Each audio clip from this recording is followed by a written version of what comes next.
O Evangelho em 3 minutos, com Mário Persona. Os capítulos 24 e 25 do Evangelho de Mateus são proféticos. Isso significa dizer que eles não farão muito sentido para você, se você ainda não tiver crido em Jesus como seu Salvador. A profecia bíblica não foi dada para a curiosidade humana. E embora ela fale dos eventos deste mundo, o seu principal tema é Jesus. Apocalipse 19, versículo 10 diz: o testemunho de Jesus é o espírito da profecia. Mateus 24 começa com Jesus saindo do templo de Jerusalém pela última vez. Nunca mais ele iria colocar os pés ali. Enquanto os discípulos tentam chamar sua atenção para a beleza da construção do templo, Jesus deixa claro uma coisa: não ficará nela pedra sobre pedra que não seja derrubada. Para entender esse capítulo, é preciso ter em mente que Jesus está falando aos seus discípulos, que são judeus, vivem sob a lei dada por intermédio de Moisés e estão raciocinando dentro do contexto cultural e religioso de Israel, não da igreja, que só viria a existir mais tarde. Por isso, quando eles perguntam quando aconteceram essas coisas, estão se referindo à destruição do templo. E ao perguntarem qual será o sinal da tua vinda, estão falando da vinda de Jesus como Messias para estabelecer o seu reino em Israel. E a pergunta sobre o fim dos tempos não está se referindo ao fim do mundo, mas ao fim de uma era, daquele estado de coisas que precediam o estabelecimento do reino.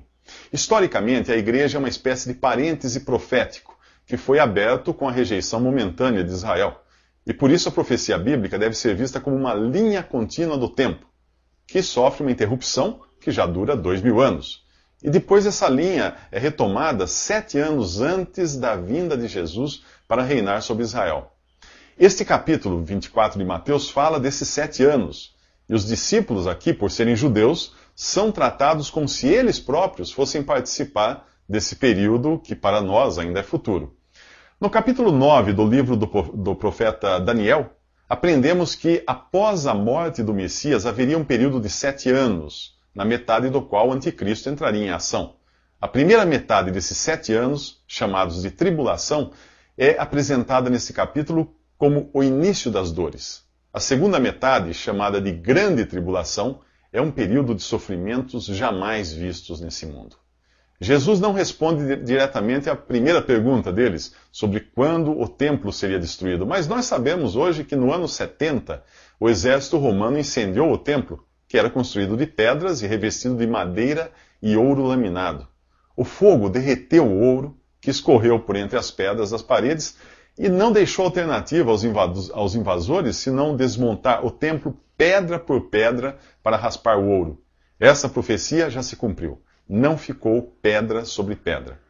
Aponte agora o seu telescópio para um tempo ainda futuro, quando os judeus voltarão ao palco das atenções de Deus e o relógio profético voltará a bater, após o intervalo que é o atual tempo da igreja, a qual não é tratada diretamente na profecia. Nos últimos 3 minutos falei de um parêntese que já dura mais de 2000 anos, o período da igreja, que é o conjunto de todos os que creem em Jesus. A igreja não aparece no capítulo 24 de Mateus, que trata de Israel e do mundo de um modo geral, e particularmente do remanescente de judeus que ainda irão crer em Jesus. Esse parêntese começou com a formação da igreja no capítulo 2 de Atos dos Apóstolos, quando Deus deixou de tratar com Israel e passou a tratar com o conjunto dos que se convertem a Jesus, sejam eles judeus ou gentios. Esta é a igreja, ou o corpo de Cristo. Esse parêntese termina com um evento conhecido como arrebatamento, e é descrito isso em 1 Tessalonicenses capítulo 4. Ali Paulo diz que nós, os que estivermos vivos, os que ficarmos vivos até a vinda do Senhor, não precederemos os que dormem, isto é, aqueles que morreram na fé. Paulo se inclui entre os que ficariam até essa vinda do Senhor, esse arrebatamento, pois esse evento não tem data para acontecer.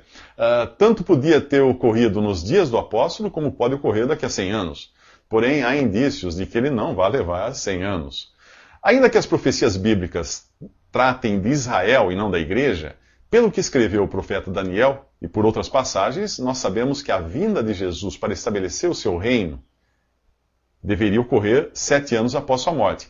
Como o período da igreja é um parêntese, uma inserção que teve início após a morte de Jesus, estes 7 anos que faltam estão numa espécie de animação suspensa. O gatilho para o relógio profético voltar a funcionar é o arrebatamento da igreja.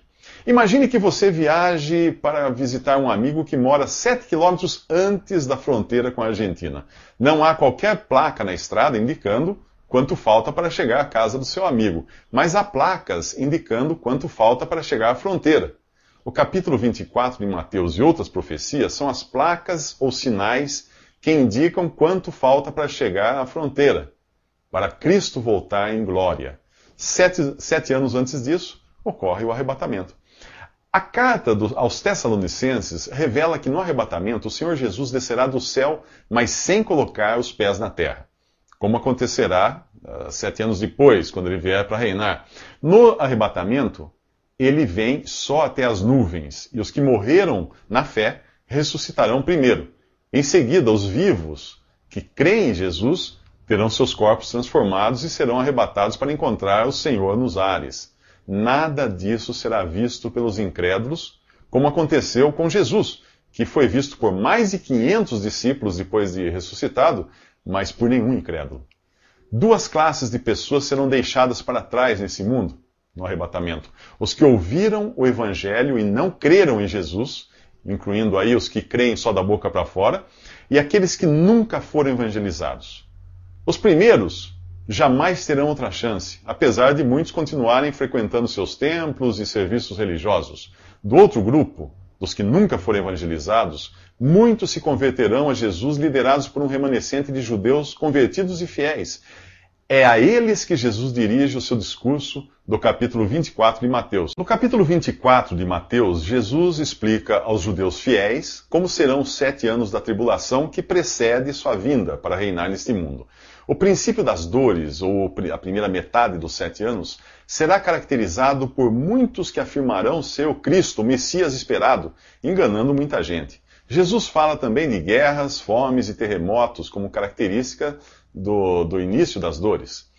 Guerras, fomes e catástrofes naturais sempre ocorreram, portanto ele está falando aqui dessas coisas num grau nunca visto antes.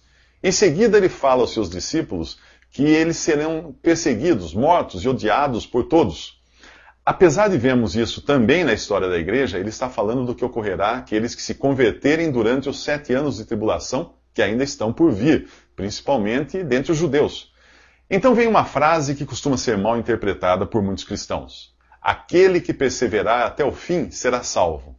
Considerando que ele está se dirigindo a judeus, dentro do contexto do judaísmo, faça a seguinte pergunta: o que um discípulo judeu entenderia por ser salvo aqui? Certamente não o mesmo que eu e você entendemos, vivendo hoje num contexto religioso e cultural do cristianismo, cuja esperança é celestial. A esperança do judeu, no Antigo Testamento, era terrena. A ideia de ir para o céu era estranha a um judeu. Sua esperança estava no estabelecimento do reino do Messias nesta terra, na libertação de seus inimigos e na prosperidade material. Diante do cenário que Jesus estava descrevendo, para um judeu, ser salvo significava conseguir sair vivo daquela situação e poder participar do reino. Portanto, Jesus está falando de uma salvação do corpo, de alguém que é livrado da morte. A perseverança aqui é para estar são e salvo na chegada do Rei Jesus e do seu reino. Antes que isso aconteça, Jesus diz que o Evangelho do Reino será pregado em todo o mundo. O Evangelho do Reino não é o que é pregado hoje. Era o Evangelho que João Batista pregava. E voltará a ser pregado depois do arrebatamento da igreja. João Batista anunciava que o Messias e Rei havia chegado, algo do tipo: arrependam-se que o reino de Deus é chegado. Essa era a mensagem de João. Se os judeus não tivessem rejeitado o seu Messias da primeira vez, o reino teria sido estabelecido nesse mundo. Hoje nós entendemos que essa rejeição foi utilizada por Deus para formar a igreja, um povo com privilégios ainda maiores do que aqueles dados a Israel. O evangelho que é pregado hoje, no período da igreja, é diferente do evangelho do reino. O cristão não está esperando um rei. Aliás, em nenhuma carta dos apóstolos você encontra que Jesus seja rei dos cristãos.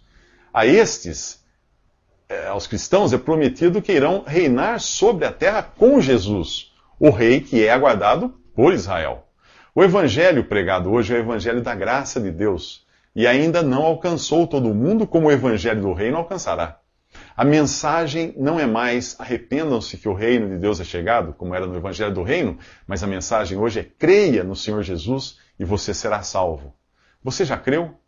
Creia para não ser deixado para trás. O discurso de Jesus continua realçando o caráter judaico de Mateus 24. No versículo 15, chegamos à profanação do templo de Jerusalém, descrita pelo profeta Daniel. Quando os judeus fiéis desse tempo, que ainda é futuro para nós, virem o sacrilégio cometido no lugar santo, eles saberão que é chegada a hora. Para que isso aconteça, é preciso que exista outra vez o templo, portanto, ele será reconstruído. A frase, quem lê entenda, tem grande significado para os judeus fiéis que lerão o profeta Daniel e entenderão que é chegada a hora. O capítulo continua mostrando que é dirigido a judeus. Além da referência ao templo, que é destruído e reaparece profanado no versículo 15, Jesus fala dos profetas, profetas falsos profetas, pois foram profetas que levaram a palavra de Deus a Israel. As advertências dos apóstolos, quando feitas à igreja, é contra falsos mestres. Jesus fala também de falsos cristos, que farão grandes milagres. E lembre-se de que Cristo significa Messias. Sempre existiu gente por aí dizendo ser Jesus, querendo enganar os cristãos. Mas quantos você encontra dizendo ser o Cristo, o Messias de Israel, e tentando enganar os judeus? As pessoas às quais a profecia é dirigida, aqui, estão na Judéia, e são exortadas a fugirem para os montes e orarem para que a fuga não aconteça no sábado. Olha outra característica judaica aí, que é o dia em que os judeus não podem viajar, ou no inverno, que obviamente só abrange um hemisfério. Jesus está falando de uma tribulação como nunca houve desde o princípio do mundo. Portanto, não pode ser associada a qualquer perseguição, holocausto ou guerra da história, pois esta, que está sendo descrita aqui, precede a volta de Cristo, o que ainda não aconteceu. O capítulo 2 da segunda carta aos Tessalonicenses diz que então será revelado o anticristo, que é mestre em milagres, e que se assentará no templo de Jerusalém, proclamando ser Deus. Diz também, lá em Tessalonicenses, que Deus fará com que creiam na mentira e sigam o anticristo todos os que ouviram o evangelho e foram deixados para trás no arrebatamento da igreja, porque não creram na verdade. Portanto, se você ouviu o evangelho da graça e ainda não tomou uma decisão, a hora é agora. Depois, só será salvo quem nunca foi evangelizado antes. O anticristo só se manifesta depois que aquele que o detém, o Espírito Santo, é tirado da terra. No capítulo 2 de Atos dos Apóstolos, o Espírito Santo desceu ao mundo e passou a habitar individualmente em cada pessoa que crê em Jesus e coletivamente na igreja. Quando os crentes em Jesus forem tirados da terra no arrebatamento, o Espírito, que é o penhor ou a garantia da sua salvação, será tirado com eles. Quem for evangelizado depois disso e crê em Jesus terá o Espírito sobre si, como acontecia nos tempos do Antigo Testamento, mas não em si, habitando em si, como acontece hoje. Se você crê realmente em Jesus, você tem o Espírito Santo, pois a Bíblia diz que se alguém não tem o Espírito de Cristo, esse tal não é dele. Você é de Jesus?